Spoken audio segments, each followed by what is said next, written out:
Immortality, transmigration and transmutation. One, immortality has been a subject discussed many times over the ages. When I speak of immortality, there is generally two ways that it can be viewed. The first is the immortality of the physical form. The physical body can be eternal and live forever. This has perpetuated the myths of the fountain of youth and the philosopher's stone of the ancient alchemists. The second is the immortality of the soul.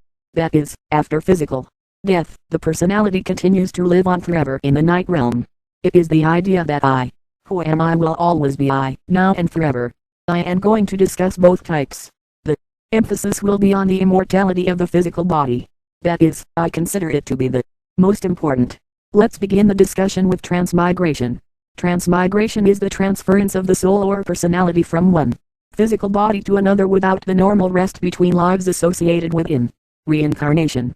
The body the soul transfers to may be of a newly born infant or one of more advanced age. Transmigration is also the entry by a disembodied night teacher into a body of advanced age, the age being determined by what is available and what is needed by the disembodied night teacher. This is not so far out as it may seem. We have discussed many times that you are not the physical body, but the emotional, mental, and magical nature of being. The physical body is only a house in which you reside. It is a special vehicle created especially for you to operate through here on earth. As Shakespeare said, all the world is a stage and you are but the actor on it. You are acting out a certain part while you are here, and the physical body is nothing more than a costume in which to appear and act in. So, transmigration is simply changing from one costume and role to another costume and role. It is simply entering a new house which is about to be vacated by its old occupant. The house of transmigration are not so difficult to understand. I have spoke of the silver cord many times. It is your lifeline from your oversoul to you. The silver cord is anchored into your physical heart. You know from astral projection that you can leave the body at night and travel in many other realms. The physical body continues to live only because the silver cord is still attached to it in the heart. In transmigration, you remove the silver cord from the old residence, which dies, and move it to the new residence, where it is anchored into the new heart. At the very same time, the former occupant, who was resident in the body that is about to be newly inhabited, is removed and set free into the astral realm. This is a very delicate procedure.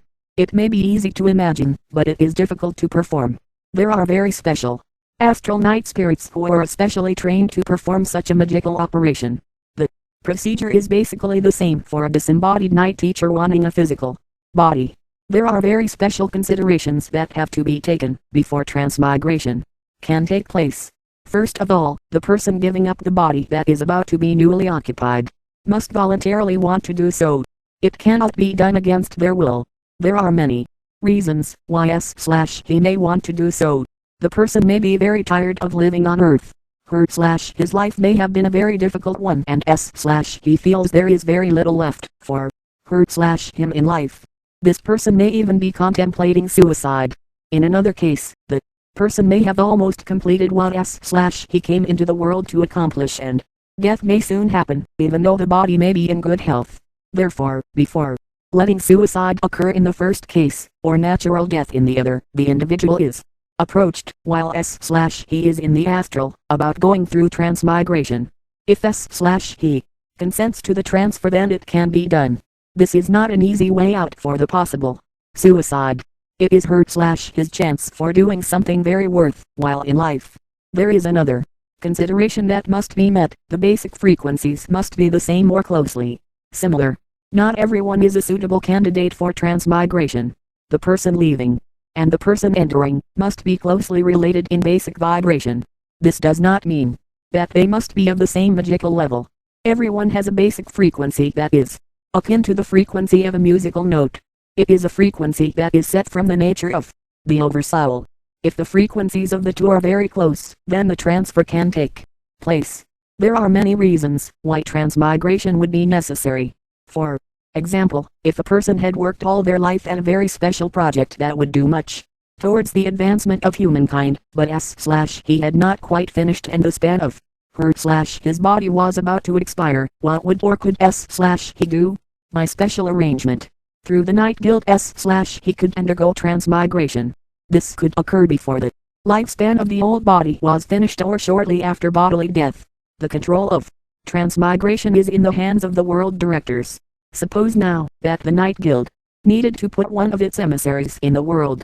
They want her/him there now and functioning in her/his task. This is another use of transmigration. Now it is time to consider another form of immortality. This is transmutation.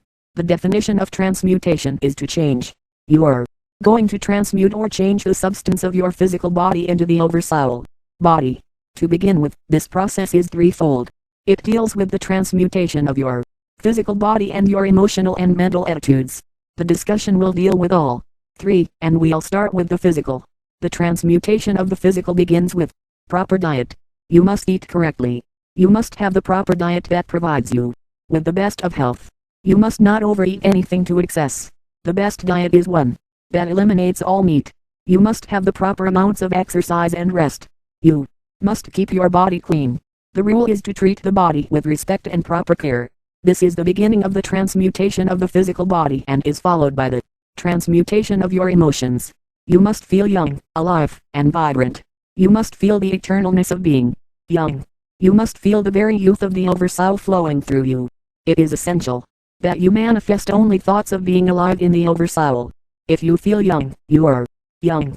If you feel alive and ready for any challenge by the world, then you will remain in perpetual youth forever. The only thing that causes you to grow old is the negative emotions that you allow to enter into your world.